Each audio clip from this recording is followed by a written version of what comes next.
I know this isn't a CK3 video, but there is one in the works currently. This is more of a what I've been doing video, and what I've been doing is playing Yu-Gi-Oh! So, let's get into it.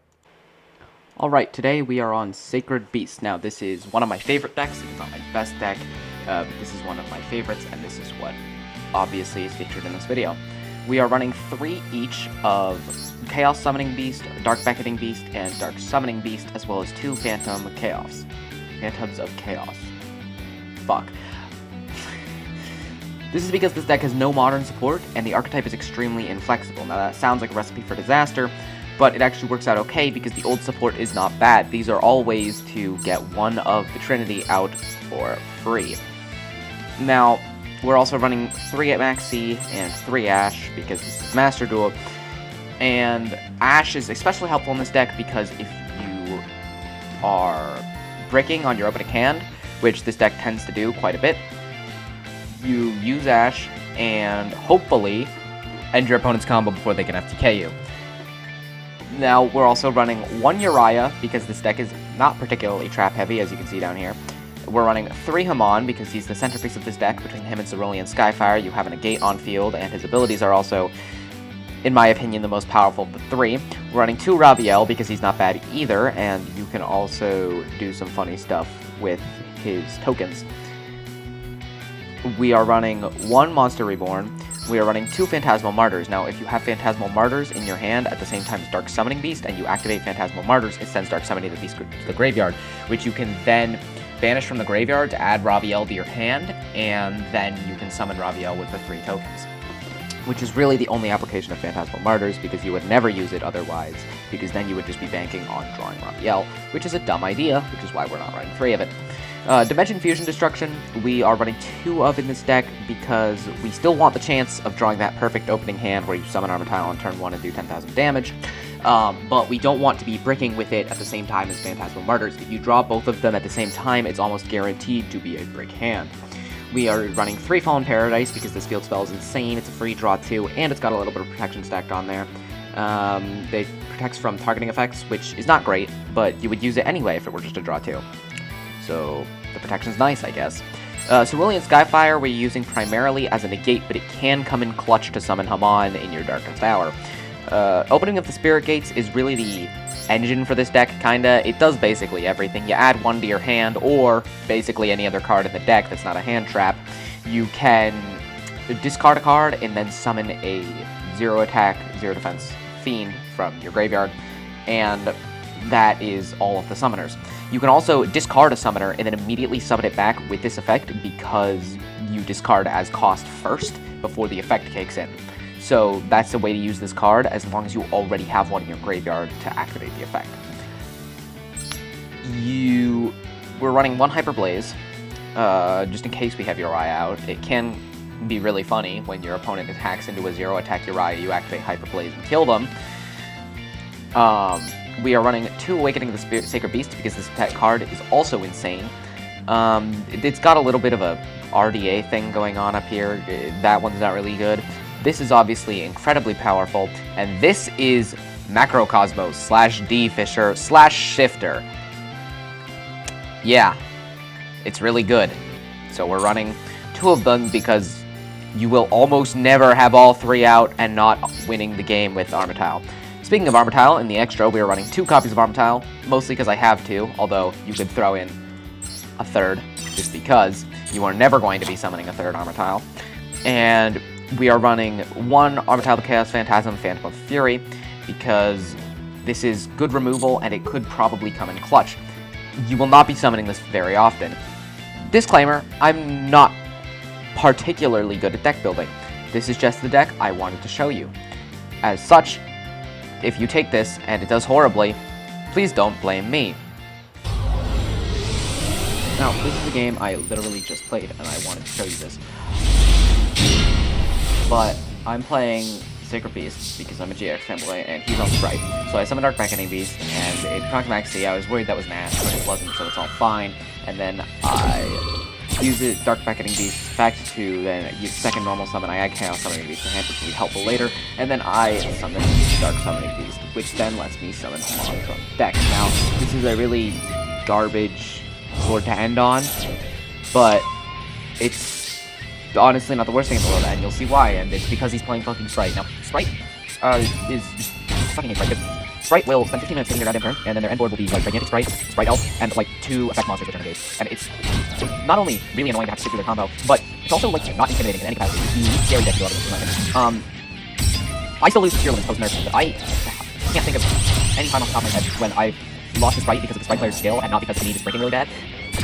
Now I went for decks, that's my fault, but the point is that he's still going. I talked about why I hate Sprite, why I hate playing against Sprite, and you'll see he's still going here, but that's fine. So Sprite starter, which by the way is a pretty summon deck because the only thing Sprite does is summon level /rank/link 2, so I don't really see how that card is OP. Regardless, I draw Dimension Fusion. Destruction is really OP. Now what I'm trying to do here is bait out his negates because he's a Sprite player. I know he's got at least a few.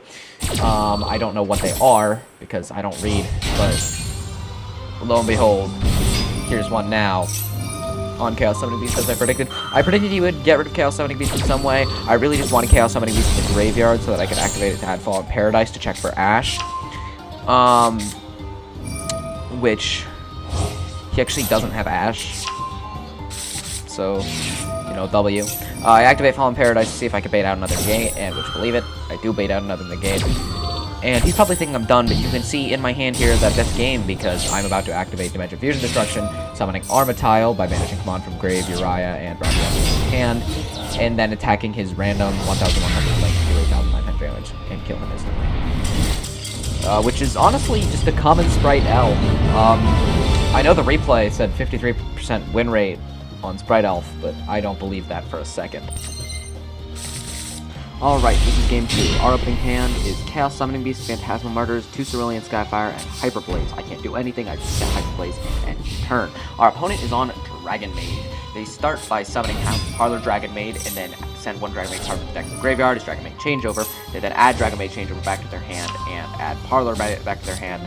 They then activate Dragon Maid Changeover to fuse into House Dragon Maid. This is not ideal because it means they're going to be getting hit with 3,000 damage, but it's not an STK, and that's what matters. They set 2 cards face down and attack me, and pass back to me. I draw Hamon. That's pretty good. I summon Chaos Summoning Beast. They chain Maxi. It's not a big deal. It's 1 draw. I activate both Cerulean Skyfire in preparation for a Phantasmal Martyrs that never comes, and then I summon Hamon. I activate Chaos Summoning Beast's second effect to add Fallen Paradise deck to hand. They don't do anything about this, and then I activate Fallen Paradise. However, when I use this draw 2 effect, they then chain Ash, which is annoying, but you can't win them all, I guess. And at that point, it's battle phase, and I attack with Hamon, doing 1,000 damage to them, and then additional 1,000 damage from Hamon's effect. And with that, I pass back to my opponent. Now, my opponent draws, and goes through standby into main. He activates Fusion Destiny, but I activate Cerulean Skyfire to negate it, which is an L. He activates Dragon Maid Nudjarl to discard it, and then shuffle a monster and either graveyard back into the deck. He chooses House Dragon Maid, and then passes back to me. He's banking on a lucky draw, which, quite frankly, he does not get. I switch him on to attack mode, activate the effect of Fallen Paradise to draw 2, attack directly, and then pass back to him. When he doesn't draw anything he can use, he surrenders.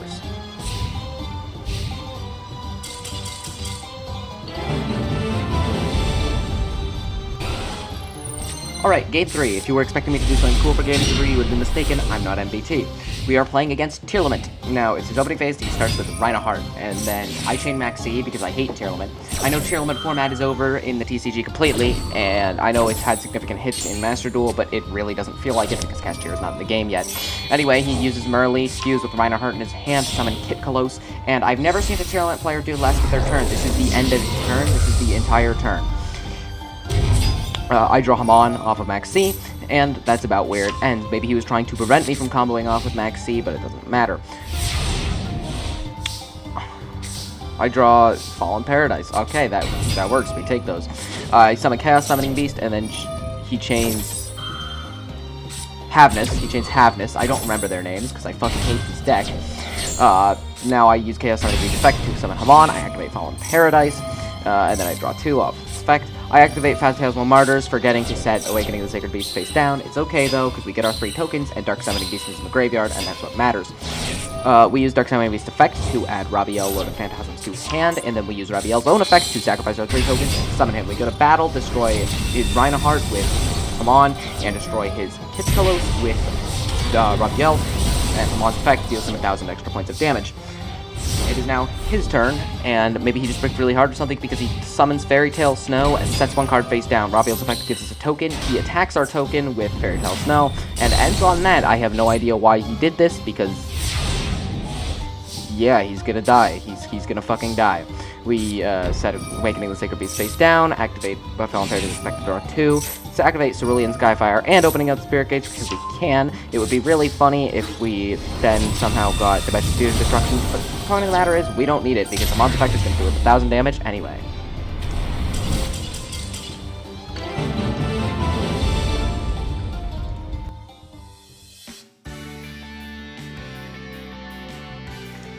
Yep, I know that wasn't particularly spectacular, but that's about what I've been doing for the past few weeks. CK3 broke on my graphics card, and I was unable to play it for a while, and it's working now, and I'm making a video, but it is probably going to be a pretty resource-intensive project, and I'm going away for August, and I won't have my computer, so I will not really be able to work on that at all. So if it's going to come out, it's either going to come out in the next week, don't keep your hopes up, or it's going to come out after August, probably in early to mid-September. Sorry, but hey, at least something's coming, right? If you like Yu-Gi-Oh! Or complex games and you somehow don't know about Master Duel, you should try it. It's great.